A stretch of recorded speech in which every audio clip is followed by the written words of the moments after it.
আসসালামু আলাইকুম সুপ্রিয় দেশবাসী। নিউ ইয়র্কের মেট্রো স্টেশনে এক ভারতীয় উলঙ্গ হয়ে প্রকাশ্যে হাজার হাজার মানুষের সামনে মলত্যাগ করছে। 21 সেকেন্ডের এই ভিডিও সারা বিশ্ব ভাইরাল হয়ে পড়েছে। কত বড় নোংরা এবং অপদার্থ চিন্তা করেন, কত নির্লজ্জ। পৃথিবীতে প্রায় 800 কোটি মানুষ বসবাস করে।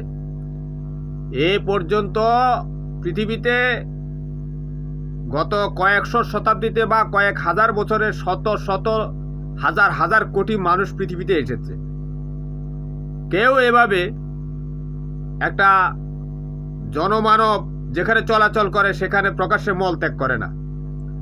একজন ব্যক্তি পাওয়া গেছে প্রকাশ্যে মলত্যাগ করতে, তাও সে ভারতীয়। কারণ এরা খায় গোবর খেতে